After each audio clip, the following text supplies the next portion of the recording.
അയ്യോ അയ്യോ ഷോ ഏമേ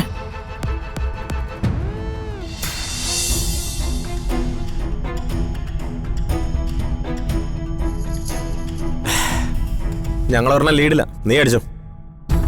ഈ പകലുള്ള മദ്യപാനം അത്ര ശരിയൊന്നുമല്ല. നമുക്ക് ഈ സമയത്തൊക്കെ പറ്റൂ. കല്യാണം കഴിഞ്ഞ് കുഞ്ഞുങ്ങളും മറ്റും ആയാലേ പിന്നെ അങ്ങോട്ട് പ്രാരാബ്ധമാ, ലൈഫ് തന്നെ മാറിപ്പോവും. ഇവൻ പറഞ്ഞ ശരിയാളിയാ. അതുകൊണ്ട് എൻജോയ് ചെയ്യാനുള്ള ഒരു അവസരവും വിട്ടുകളയരുത്. അതെ, നീ ഒഴിച്ച് അങ്ങോട്ട് അടിയളിയാ.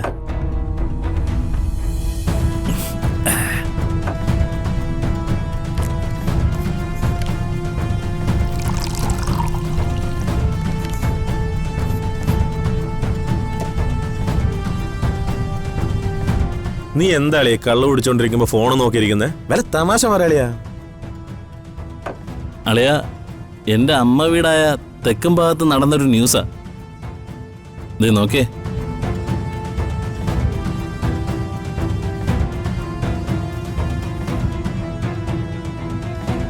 മാനസിക രോഗിയായ മരുമകള് ഉറങ്ങിക്കിടന്ന അമ്മായിയമ്മയെ കഴുത്ത് ഞെരിച്ചു കൊന്നോ?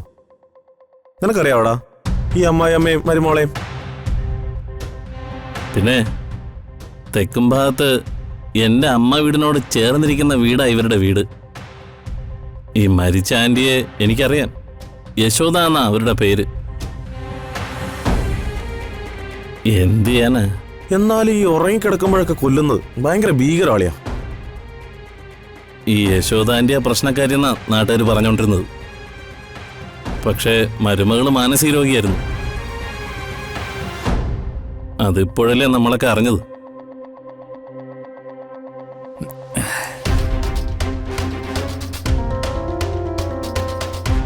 ഈ മരുമകൾ ഇതൊക്കെ ചെയ്യുന്ന ഒരാളും കരുതിയില്ലളിയ. അത്രയ്ക്ക് പാവമായിരുന്നു ആ കുട്ടി. പക്ഷെ ഒരാൾക്ക് ഭ്രാന്ത് വന്നാൽ എന്ത് ചെയ്യാൻ പറ്റുവളിയാ? പൂളംപറയിൽ അടയ്ക്കാന്നല്ലാതെ മറ്റൊരു വഴിയുമില്ല.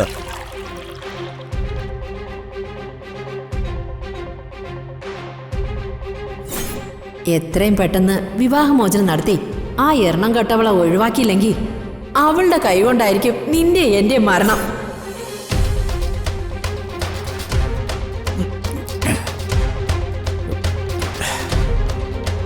അറിയാം, ഞാൻ ഇറങ്ങുക. നീ എന്താ മതിയാക്കിയോ? മതിയാക്കി. യവനാണ് അളിയാ ഭാഗ്യവൻ. ഇവന്റെ ലൈഫൊക്കെ വളരെ ഹാപ്പി അല്ലേ? രുക്മിണി ആൻറ്റി ഇവന്റെ ലൈഫ് തന്നെ സേഫ് ആക്കിയില്ലേ?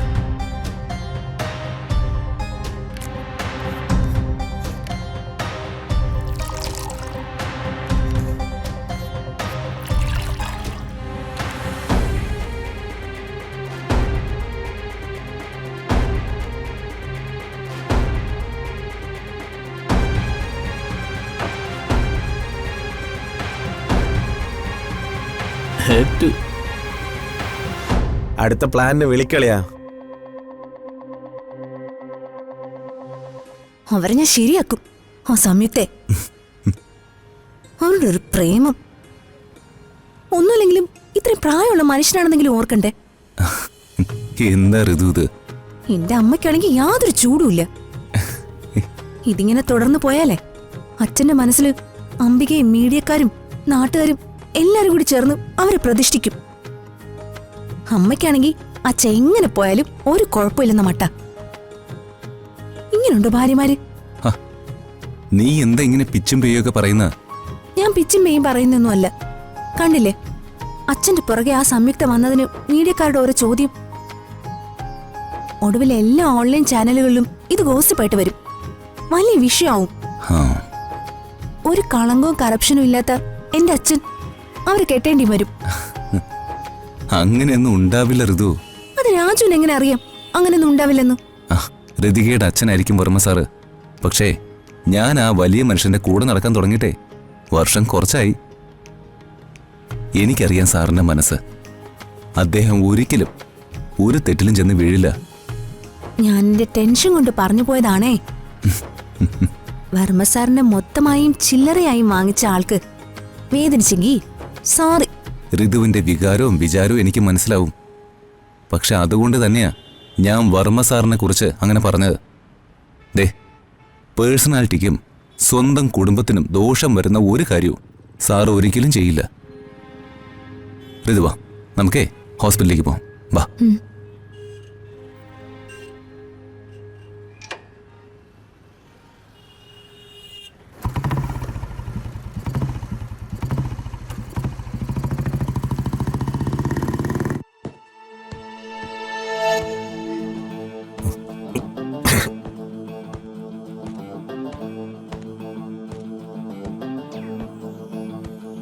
അല്ല ദീപകേ, ഇതെന്താ ഇത്ര വൃത്തിയാക്കല്?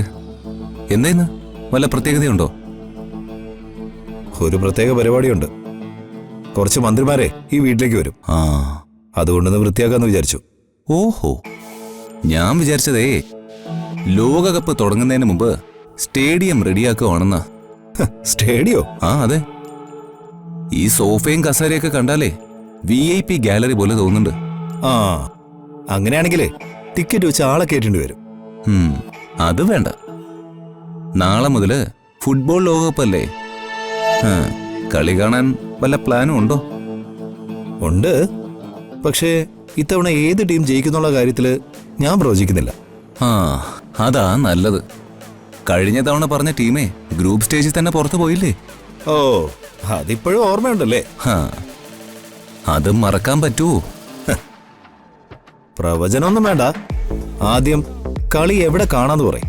നമ്മുടെ സി കേരളം ചാനലിലും ZEE5 ആപ്പിലും നമുക്ക് കളി കാണാം. ഓ, അപ്പൊ വീടും റെഡി, റിമോട്ടും റെഡി. എങ്കിൽ നാളെ മുതൽ ഒരു നിയമം. എന്ത് നിയമം? ഓക്കെ ഇല്ല, സോറി ഇല്ല, പിന്നെ ഗോൾ മാത്രം. Goal, double goal.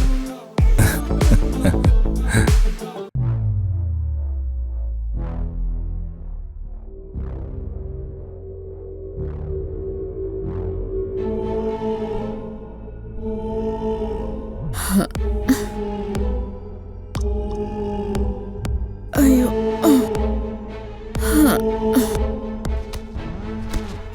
അയ്യോ, അയ്യോ, ഷോ.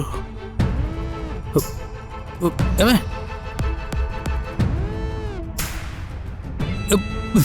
അമ്മേ, അമ്മേ, അമ്മേ, അമ്മേ, എന്തു പറ്റിയാ? എണീക്കമ്മേ.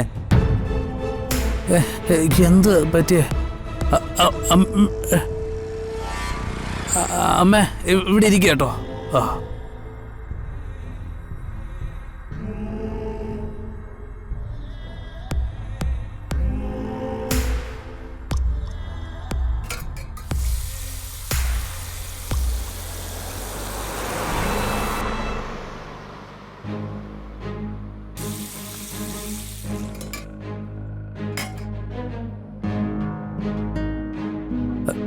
അമ്മേ, അമ്മേ, എണീക്കമ്മേ. അമ്മേ, ഹലോ, എന്തു പറ്റി അമ്മേ? കുടിക്കാൻ വെള്ളം. ഓ ഓ, കുടിക്കേ.